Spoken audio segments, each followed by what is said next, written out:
Buenas tardes muchachos. Bueno, este video es para continuar con la cátedra de religión, la cual hemos iniciado desde hace algunas semanas, desde que estábamos en el colegio, con el tema del judaísmo y el islam. ¿Vale? Durante los últimos trabajos hicimos unas pequeñas contextualizaciones históricas. Ustedes hicieron los resúmenes de unos videos sobre la escalera de Jacob, sobre las 12 tribus de Judá. En clase empezamos a ver sobre el árbol genealógico de Abraham. Ustedes lo terminaron de hacer en su respectivo cuaderno a partir de los talleres virtuales que se han estado enviando. Y también vieron un pequeño documental sobre precisamente esta dualidad entre las religiones, ¿vale? Entonces, esta clase vamos a seguir ahondando un poquito sobre el tema. Recordemos que hablamos de dos religiones diferentes. Está por un lado el judaísmo y está por el otro lado el islam, o lo que nosotros conocemos de pronto como los israelitas y los musulmanes, ¿vale? Ahora, hay que tener en cuenta algo. Ambas son religiones abrahámicas. Se le denominan religiones abrahámicas, habíamos dicho, porque son descendencia de las creencias de Abraham. ¿Listo? Según el cuadro comparativo que ustedes realizaron en el último taller, se dieron cuenta que a pesar de que son religiones que se desprenden de una misma creencia, se han empezado de pronto a dividir por ciertas características. Veíamos que hay tradiciones, rituales propios de cada una de las religiones. Hablábamos del Bar Mitzvah, hablábamos de la circuncisión, hablamos de los 5 pilares del Islam. Por otra parte, veíamos que hay diferencias en cómo se compone el libro sagrado de cada una de ellas. Por un lado encontramos que en el Islam se cree en el Antiguo y el Nuevo Testamento, mientras que por el otro lado encontramos que en el Torá o en el Talmud, que son los libros sagrados del judaísmo, no se cree en la existencia de Jesús como el Mesías. Es decir, creen en un Mesías, creen que va a venir el Hijo de Dios a la tierra. Sin embargo, niegan que sea Jesús esa encarnación de Dios en la tierra, niegan que sea Jesús ese Cristo. Bueno, entonces a partir de eso, ¿qué vamos a mirar? Vamos a mirar desde este punto ya cómo se ha seguido desarrollando esas religiones. Estamos principalmente viendo cómo se ha estado desarrollando el judaísmo. Estamos situados ya en las 12 tribus de Judá, estamos situados en los 12 hijos de Jacob, llamado Israel. ¿Por qué le llaman Israel? Dios habla con Jacob. Recordemos, Jacob es el hijo de Isaac, Isaac es el hijo de Abraham, es decir, Jacob es el nieto de Abraham. Entonces, se presenta, al igual que ya se ha presentado ante Abraham, se ha presentado ante Isaac, diciendo que sus descendencias iban a ser los herederos de la tierra prometida, de la tierra sagrada, pues de que Dios les estaba prometiendo la tierra de las riquezas. Nos encontramos en un punto en donde Jacob ya es querido por Dios, es elegido por Dios, se presenta ante él y le dice efectivamente lo que yo ya le dije a su papá y a su abuelo. Es cierto, ustedes, su descendencia, su sangre van a ser los herederos de mi tierra, van a ser los herederos de mi salvación, porque han sido una familia fiel a Yahvé, ha sido una familia fiel a Jehová. Listo, se presenta ante Jacob, le dice esto, le encomienda una nueva tarea donde empiezan a hablar de lo que ya hemos visto en el otro video, de cómo se constituyen las 12 tribus de Judá, que son los hijos de Jacob y todo esto, y se le denomina, se le cambia el nombre, por decirlo así, a Jacob por orden de Dios, y se le empieza a reconocer como Israel. Ahora, sobre este punto tenemos que tener en claro algo. Desde acá, desde esa descendencia y desde las 12 tribus y después los posteriores dos reinos que se empiezan a instituir en Medio Oriente gracias a la descendencia de Jacob de Israel, hablábamos del reino de Israel y el reino de Judá, ¿sí? De esta palabra Judá, de este nombre Judá, se empieza a derivar la denominación de los judíos. ¿Listo? Gracias a ese nombre Judá. Y obviamente gracias a Israel se le van a empezar a denominar los israelitas.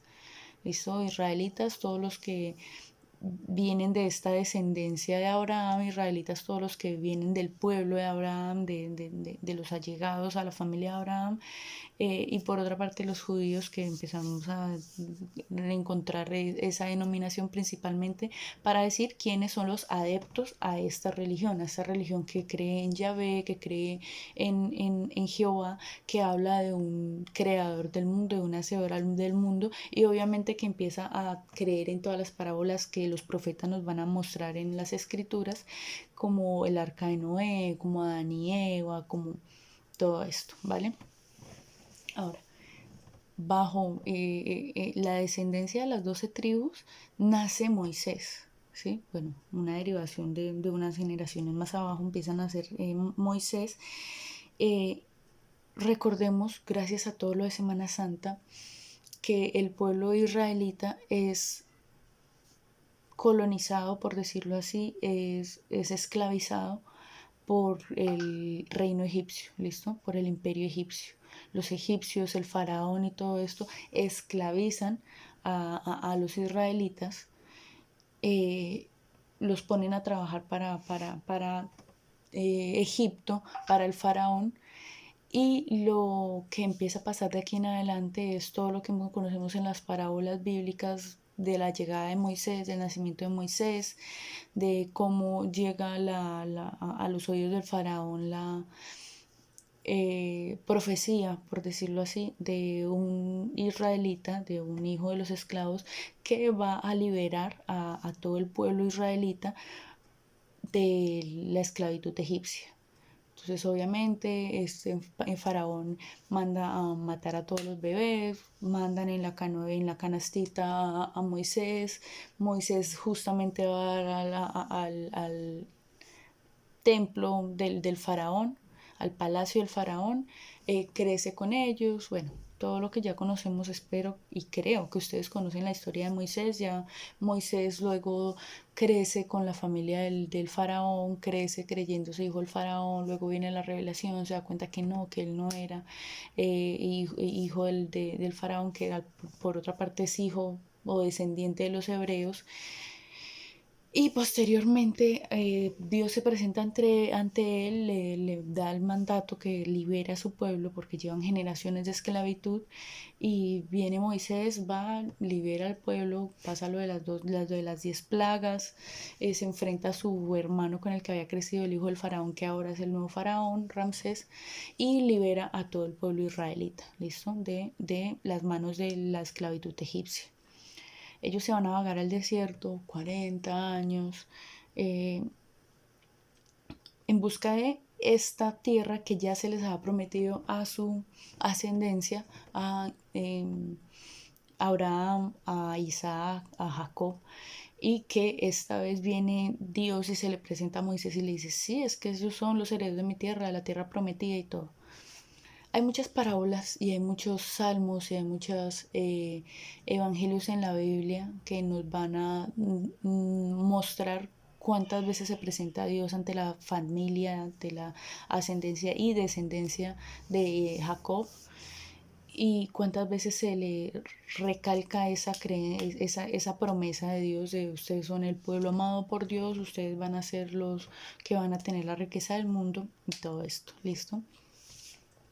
Al igual que hay muchas parábolas que empiezan a hablar de las diferentes, por decirlo así, direcciones, directrices de dónde se supone está ubicada la tierra prometida.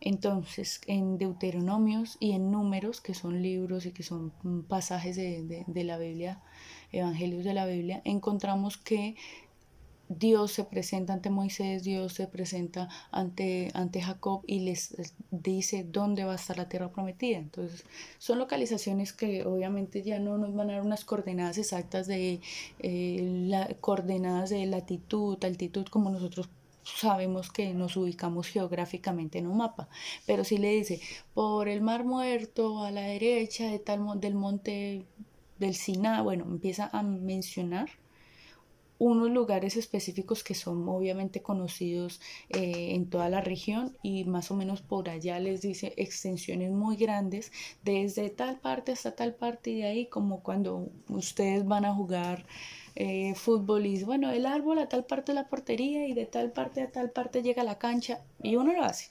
Son coordenadas que uno da en barreras invisibles, y así mismo empieza a funcionar la localización que está dando Dios en la Biblia para la tierra prometida. ¿Listo? Efectivamente, muchos años después, la descendencia de Moisés y todo esto llega a la tierra prometida. ¿Cuál es el tema acá? ¿Cuál es el hecho acá que atañe a nuestra cátedra? La promesa de Dios va para la descendencia de Abraham. Y esa descendencia, por ser la primogenitura, por hablar de los hijos dentro del matrimonio, por ser toda la línea del árbol genealógico, siempre se le atribuyó mucho, obviamente, a los judíos, se le atribuyó mucho a la descendencia de Jacob, al pueblo liberado por Moisés. Sin embargo, está la otra parte cultural, la otra parte social, que dice que Ismael, recordemos Ismael, Abraham tiene dos hijos, uno con Sara, otro con su esclava, y una vez que nace Isaac, la esclava árabe se va con su hijo y se va para Arabia Saudita y todo esto, y empieza el conflicto. ¿Por qué? Porque Ismael también tiene hijos. A Ismael no se le, bueno, por lo menos desde la creencia judía no se le presenta a un Dios diciéndole sí, a su descendencia le va a tocar, pero sabemos que la promesa está para los hijos de Abraham, sabemos que está para la sangre de Abraham. E Ismael reclama y dice, pero es que yo también soy hijo de Abraham, pero es que yo nací primero que Isaac. Y esto es todo el reclamo que se tiende a hacer mucho por parte del Islam, de es que nosotros también somos hijos de Abraham, también nosotros somos descendientes de Abraham. Y también nosotros creemos en Dios, también nosotros creemos bueno, en su idioma, Alá. Eh, y empiezan a debatirse, a pelearse por cuál es la religión verdadera. Empiezan a debatirse por cuáles son las costumbres verdaderas, porque ya vemos que hay costumbres diferentes entre uno y otro, en cómo adoran a Dios, en cómo le rinden tributo a Dios, y empiezan a debatirse entre eso, a decir, no, es que nosotros lo hacemos de la mejor manera, no, es que nosotros lo hacemos de la forma correcta, no, es que en las escrituras dice esto, no, pero es que en esas escrituras también dice eso, y hay un conflicto religioso. ¿Qué pasa? En la tierra prometida que se le otorgó a los judíos, y que luego, pues por muchas razones históricas, realmente ya se les atribuye como tal a los israelitas, e incluso se le empieza a denominar a esa tierra Israel, y la encontramos en el mapa y todo como Israel. Hacia el borde de Israel, más o menos con Egipto y todo esto, está el pozo de la Franja de Gaza, que es uno de los pozos petroleros más importantes y más grandes del mundo. ¿Listo? Curiosamente, entre las coordenadas que Dios da en la Biblia, en la palabra de Dios, se presenta en la Biblia diciendo por dónde van a encontrar, de tal parte a tal parte y hasta allá va a encontrar la tierra prometida, la tierra de mi pueblo amado, y más o menos en esas localizaciones podemos encontrar la Franja de Gaza. Ahora, en la Franja de Gaza actualmente hay un conflicto bélico grandísimo, donde se enfrenta a Arabia Saudita, donde se están enfrentando a varios países de Medio Oriente, siempre recriminándole al pueblo judío, siempre recriminándole a los israelitas, eh, que ellos invadieron su tierra, porque pues básicamente funcionó así. Obviamente era tierra totalmente árabe, llegan los israelitas vagando por el desierto, se liberan del yugo de los egipcios, vienen por la orden de Dios y se instalan allí. Pero eso inicialmente era tierra árabe, entonces los árabes siempre han vivido muy ofendidos porque les han quitado su tierra, les han quitado parte de su tierra, y más aún ahora que vemos que primero está el conflicto religioso. Venga, llegan estos inmigrantes, llegan estos nómadas porque no tienen tierra, porque vienen andando desde hace años, se nos instalan aquí, y tienen otras creencias y tienen otra cultura y tienen otra religión, y se creen mejores que nosotros, porque los judíos siempre tienen en su mente las parábolas bíblicas que dicen ustedes son el pueblo de Dios, ustedes son el pueblo amado por Dios.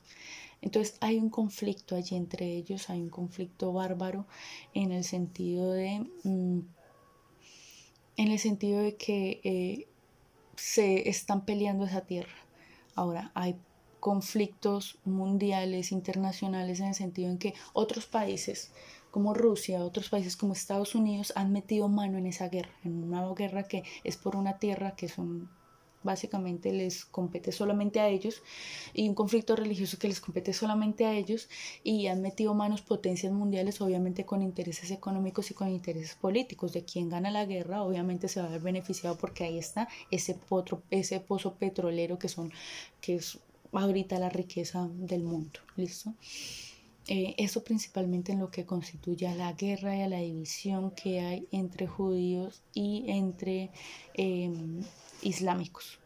Ese es un conflicto que inicia, imagínense, desde hace cuántos años, desde hace cuántas generaciones, que nos parece muy ajeno, pero que aún así sabemos que se puede palpar en una guerra que lleva años y años y años y ha costado miles de vidas y que aún hoy en día sigue activa. Y que ocurre por razones religiosas y que ocurre por intereses religiosos por la primera parte. Les repito, sí, hay una mano de Estados Unidos, hay una mano de Rusia en eso, sin embargo es un conflicto actual por razones políticas, por razones económicas, pero principalmente por razones religiosas. ¿Cuál es el interés de que vayamos estudiando esto, muchachos? Ver la influencia de la religión en las culturas contemporáneas, ver que la religión, ¿no? A pesar de que uno piensa que solamente es una idea de creencias y de que la gente menosprecia a unas religiones respecto a otras, también hay un problema de xenofobia. ¿Sí? Y se ve hoy en día con los venezolanos cuando vienen acá a Colombia, la gente los discrimina por ser venezolanos y es que ellos son de otra región y entonces vienen y nos están quitando los trabajos, ¿sí? Eso mismo ocurre allá, nos están quitando la tierra, nos están corriendo los límites, nos están quitando las siembras, nos están delimitando cada vez más. Ahorita está el pozo petrolero y bueno, es que eso era nuestro porque era nuestra tierra, ¿sí? Y hay un conflicto allí y ese es el problema de la xenofobia, ese es el problema, es que son invasores, son personas que nos están quitando lo nuestro, eh, y sigue viéndose muy, muy, muy activamente en nuestra realidad contemporánea, que la religión no solamente es un tema que compete a la fe, ¿sí? O sea, la creencia y las convicciones religiosas, la libertad de culto está. Sin embargo, se está corriendo y se está ampliando hasta tocar otras esferas, como en este caso la esfera económica, como en este caso la esfera política, como en este caso la esfera bélica. Estamos hablando de una guerra, estamos hablando de muertes, ¿sí? Por razones religiosas, aún en la actualidad, donde vemos que se supone que el Estado está secularizado en muchos países. Secularizar significa dividir, es decir, Estado y religión se dividen, cada persona tiene la libertad de culto, pero no por eso la religión tiene que estar encima de las leyes, es decir, no toda ley tiene que ocurrir solamente porque es pecado o no es pecado, ¿sí? Y a eso es a lo que se le denominan los estados laicos. Estado laico es decir, un estado que está secularizado, que está dividiendo, separando la esfera de la religión y de las creencias religiosas de las leyes y la legislación.